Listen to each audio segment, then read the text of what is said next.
You are listening to the Tricorder Transmissions and 5-Year Mission, Episode 50. And now, here are Craig and Jeff.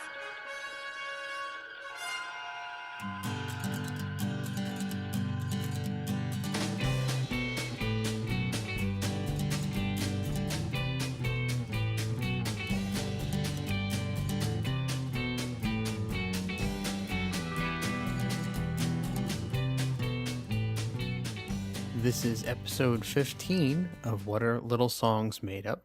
This week we are going to be talking about the year one track, Balance of Terror, and a congratulations to the guys. The early release of the Spock's Brain album is available now. If you were a Kickstarter backer, you should have gotten your email with your download password. So I hope everyone out there is enjoying their copy of Spock's Brain, and congratulations to the guys once again on that successful Kickstarter.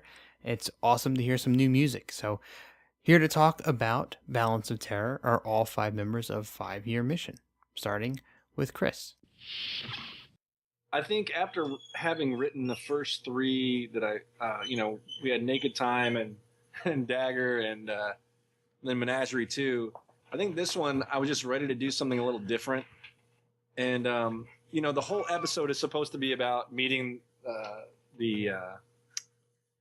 those guys. Romulans. The Romulans for the first time. Yeah, thanks. You guys are moving around and stuff. I can't concentrate. Oh, it's so distracting. I'm sorry, I'm sexy. That's it. So it's supposed to be about meeting the Romulans, and they look like Spock and all this. But I saw this backstory where it was just kind of swept off to the side. These people were getting married, and then this guy dies, and at the end, Kirk's like, sorry. And then she's all sad.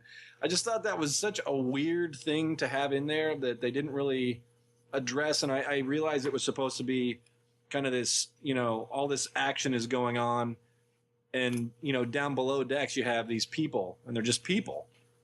And so I really wanted to do, that kind of spoke to me. I really wanted to do a song about that, and that's kind of where the idea came from.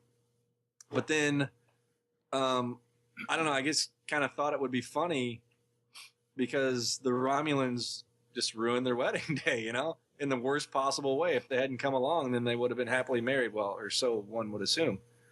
So that's just kind of snowballed from there once I got that idea, and it just kind of came all, and really writing it's one of those where I just kind of took the, what was happening in the episode and just wrote it down in my own interpretation. From a production standpoint, did you think about keeping it sort of acoustic based coming out of the previous songs, or was it just a complete coincidence? It was a complete coincidence because I had not heard Conscious of the King yet. So, I don't know. I think I'm the one that's most likely to write any song that sounds even remotely country. Mm-hmm. I have a pretty large alt country influence, so I kind of have that on the brain. Yeah, I wrote a country song. Yes, you did. But I wrote one first and second. 2 times. I have one coming up on year 4. Yes. So it's I don't know. It wasn't really a conscious thing, but I'm always more likely. I put in a demo, and I always wanted to kind of have everybody full band. I mean, I know we've had a few demos from some of the other guys that were like, "Oh, let's just keep it acoustic," and I'm always against that because I always like the full sound. You are usually the champion. I like the acoustic, and Andy. demo for an acoustic demo, album. But for the full album, I like to have that full sound.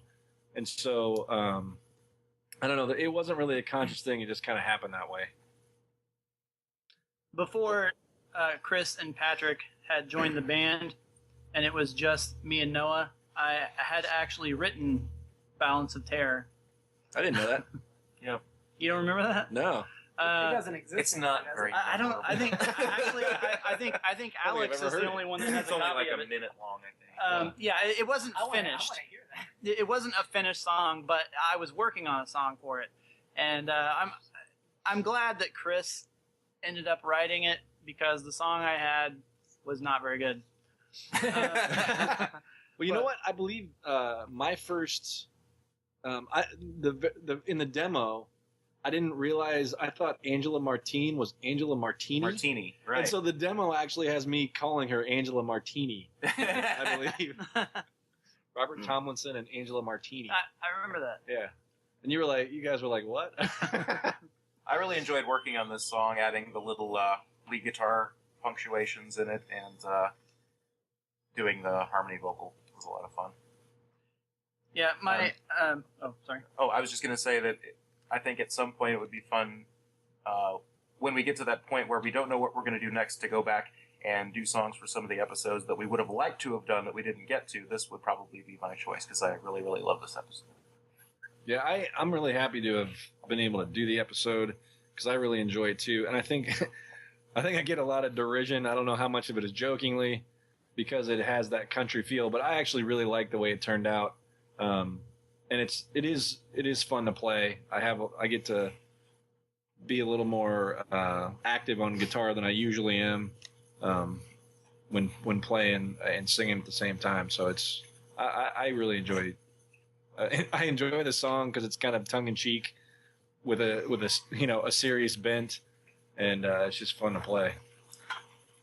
My dad is a musician also, and he has all kinds of instruments, mostly guitar stuff. And so I borrowed his pedal steel for this song and brought it over to Noah's house and set it up in his dining room and played it during the practices when we were learning the song and then on the album. And then it sat there in Noah's dining room for about 2 years. Yeah, it was in the corner of his dining room for probably about 2 years until finally one day I took it down and took it back to my dad. I love pedal steel, and I wish we had it more often. Use it on more songs. I wish you could use it on more songs. I could borrow it and bring it over to your living room again. That's right, you still have it. Yeah. No, Let's not do that. no. Let's get somebody who knows, professional. Well, it would be in Patrick's living room this time. So you mentioned how much you enjoy performing this song. How often does it make the set list?